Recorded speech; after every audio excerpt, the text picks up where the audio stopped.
This hurts. I mean, this hurts. The 10th best team in the National Football League. God, this hurts. It's the Green Bay Packers. The Packers are the 10th best team in all of football, making their Bryson's Best 10 debut.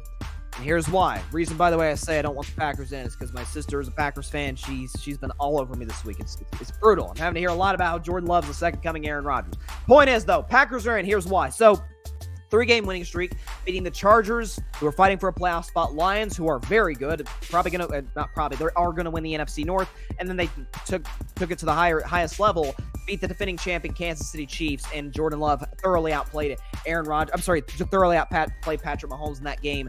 Jordan Love's been really good over the last few weeks, doesn't have any interceptions.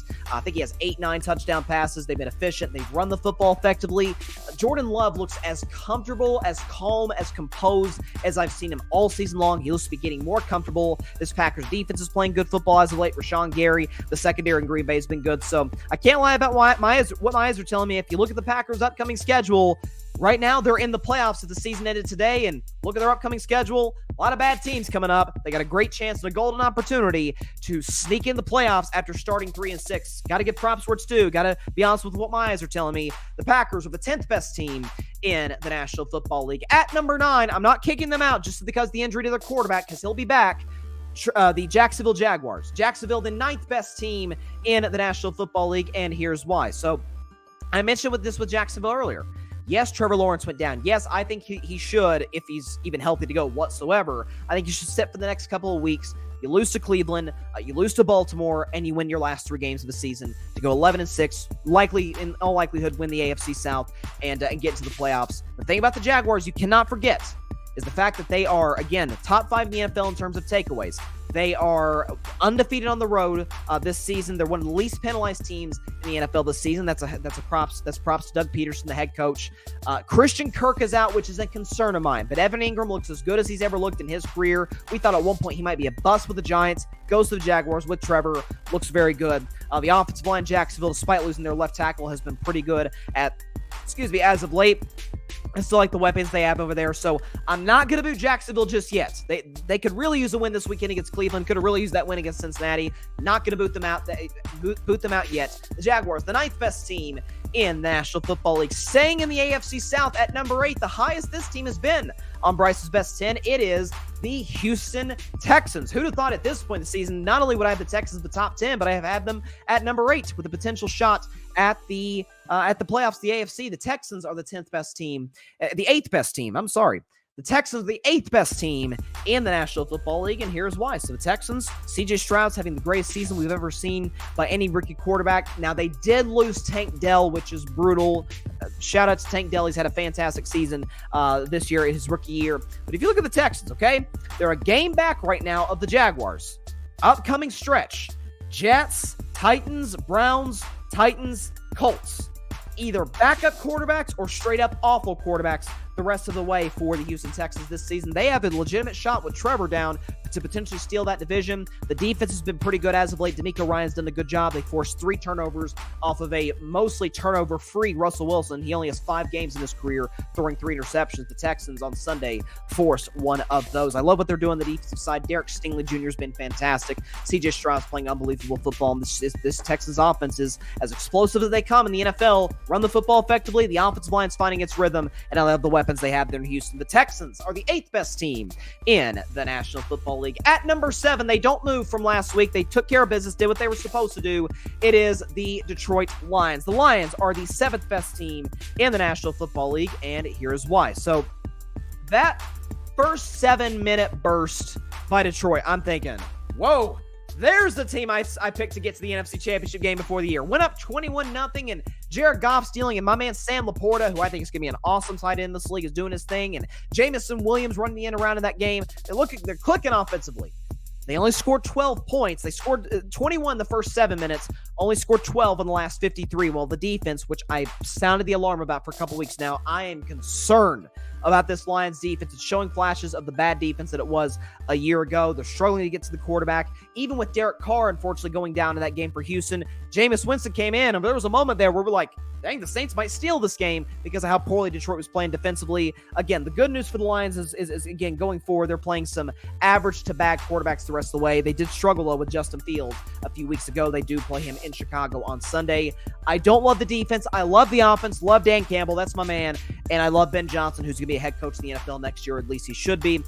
I'm going to cling to the slim possibility, because I believe in pick integrity, that the Detroit Lions will somehow, some way, on the skin of their teeth, it's the NFC Championship game. Love what Detroit's doing today. They are the 7th best team in the National Football League. At number 6, jumping 3 spots, so a big jump for this team from a week ago, it is the Miami Dolphins. The Dolphins are the 6th best team in the NFL, and here is why. So the thing for the Miami Dolphins is they have a little bit of the same narrative around them right now that the Cowboys do, that, man, when they play the bad teams, they mop the floor with them. Just beat Washington, scored 45 points on the road last week. Tyreek Hill had yet another monster game, is on his way to a 2,000-yard season in the MVP discussion for that very reason. Here's the thing, though, about Miami, okay? Maybe they haven't beaten the great teams, such as Philadelphia. They struggled, and Kansas City, they couldn't get much going offensively. But the good news for the Miami Dolphins is they have some big-time games upcoming against Dallas,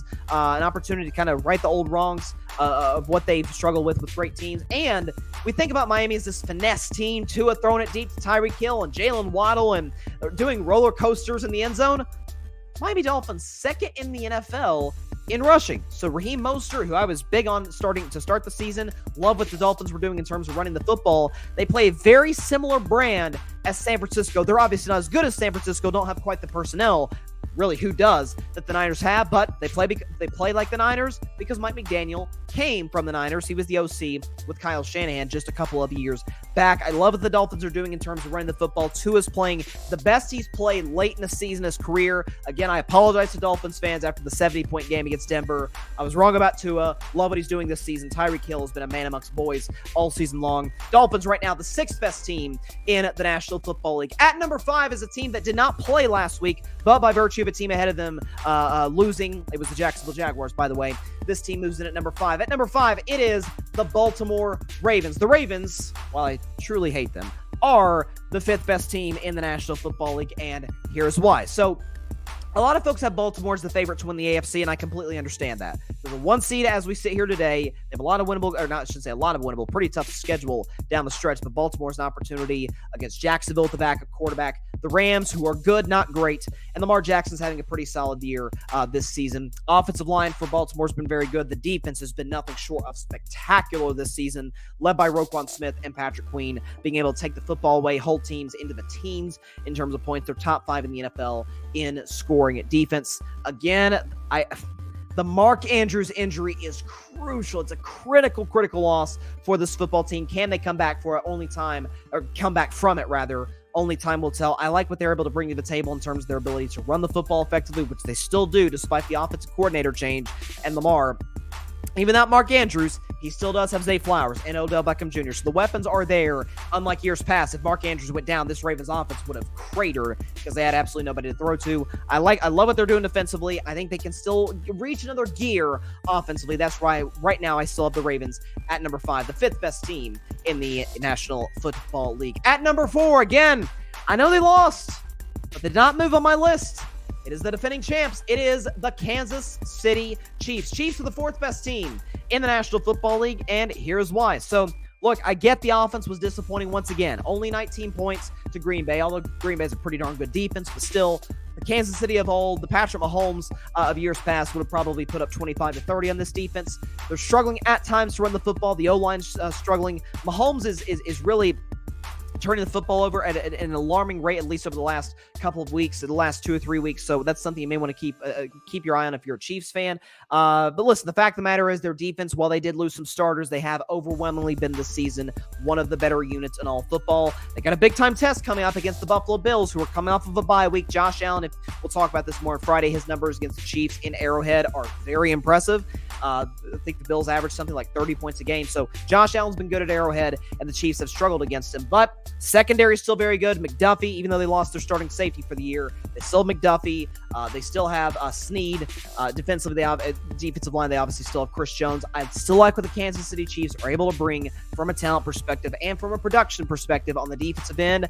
I'm still going to hold on to the faith that they somehow, some way, despite the fact they desperately needed a number one receiver, will get it right at some point or another. They've got a golden opportunity to do it against a desperate Bills team on Sunday at Arrowhead. The Chiefs are the fourth best team, despite the loss, in the National Football League. At number 3, this team also lost, but they dropped a couple of spots from number 1. It is the Philadelphia Eagles. The Eagles are the third best team in all of football, and here's why. So listen, they got the doors blown off them against the San Francisco 49ers, 42-19. That's what San Francisco does to a lot of teams. That's just the norm. They did it to Jacksonville, did it to Dallas, did it to Philadelphia, although the Philly game was on the road, kind of like the Jaguars game, and Deebo Samuel went off. That, to me, is the concern about this Eagles team, is the secondary is atrocious. Now, they address the defensive side of the ball by signing Shaq Leonard. I don't know if he'll make an impact day one. Still got to get used to that playbook, so I don't know if he'll be that effective against the Cowboys on Sunday in that massive game at Jerry World, but as time goes on, I think he's going to be a fantastic addition to that defense. Offensively, yes, down game by Jalen Hurts and this Eagles offense, but that has simply not been the norm. If you look at the last few games by Philadelphia from an offense perspective, okay, last week against the Bills, they dropped 37 on them. 2 weeks before that, 28 on a good Cowboys defense. 38 before that against Washington. 31 against a Dolphins defense that all of a sudden looks pretty darn impressive. So Philly still has an incredible ability to score the football at a very high level, or score touchdowns at a very high level with Hurts, A.J. Brown, Devontae Smith. Dallas Goedert will come back sooner rather than later from injury. I don't love their running game, but as long as Jalen Hurts is able to be effective there, I feel good about where they're at. And again, as far as the offensive line, that was really one of the only bright spots about Philadelphia is Lane Johnson, future first ballot Hall of Famer, so maybe we shouldn't be all that surprised. But facing one of the premier pass rushers in all the league, and Nick Bosa absolutely dominated him start to finish. The Eagles' offensive line was, in many stretches in that game, very good. Big test against Dallas and Micah Parsons coming up, though, on Sunday. The Eagles are the third best team in the National Football League. At number 2, the highest they've been on Bryce's best 10, it is the Dallas Cowboys. Dallas, number 2, second best team in the NFL, and here's why. So Dak Prescott's season it goes without saying, he's been the best quarterback, and it's not even close in the National Football League this season. He's top 5 in virtually every category that matters: touchdown passes, completion percentage, QBR, passer rating, touchdown interception ratio. He leads, after I could have sworn I was told all of this offseason that he's a turnover machine. I could have sworn I was told that. But anyways, Dak's been great. CeeDee Lamb's been amazing. Jake Ferguson, while I don't think he's as good as people are giving him credit for, I don't think he's elite by any stretch, has played very well over the last couple of weeks. I do, not near as much as I do with Philadelphia, I do have some concerns about Dallas' defense. I wonder and I worry for their sake if Seattle might have provided the blueprint in terms of kind of exposing Deron Bland as more of a ball hawk than a pure cover corner, kind of in the way that Trayvon Diggs was in 2021 before he improved more as a cover corner. But I still like Stephon Gilmore there. Micah Parsons is still a monster. Don't know why the Seahawks left him unblocked in the last play of the game. No clue why that was the case.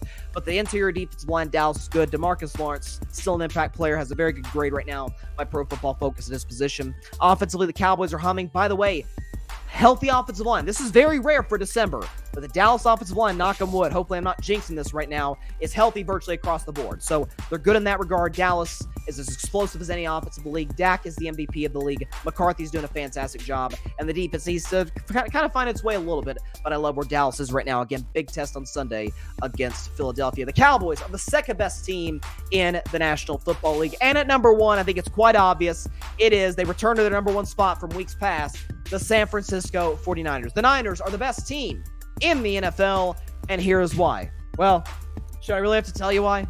I mean, Christian McCaffrey's the best running back in the league. George Kittle, arguably the best tight end in the league. Trent Williams, best left tackle in the league. Brandon Ayuk, 1,000-yard receiver, is going to do it back-to-back seasons. Deebo Samuel, best overall offensive juggernaut piece in the league, running the football and catching the football. Defensively, they have Nick Bosa, Chase Young, Eric Armstead, Fred Warner, Dre Greenlaw, and they have the kid, or not the kid, forgetting his name, right? Travis Ward at corner, who's playing very good this season, and Kyle Shanahan, one of the great offensive gurus of our time calling plays. And they have this guy by the name of Brock Purdy, who I don't think is the MVP of the league, certainly not over Dak, but is having a phenomenal season, leading the NFL in passer rating and in QBR. He's having a fantastic year. Again, if Brock Purdy is the weak link of this Niners team, that they're in good shape. They rolled one of the 3 best teams in the league, I believe, in the Philadelphia Eagles. Did so, again, obviously in dominant fashion. The San Francisco 49ers today, and like they were early in the season in Bryce's best 10, are the best team in the National Football League. So shout out to San Francisco. Very, very impressive win against Philadelphia on Sunday. Thanks so much for watching the show on YouTube, and be sure to go click that big red subscribe button and check out the other clips and full shows from Carving It Up Live, as well as our other incredible content creators here on the Grid Network.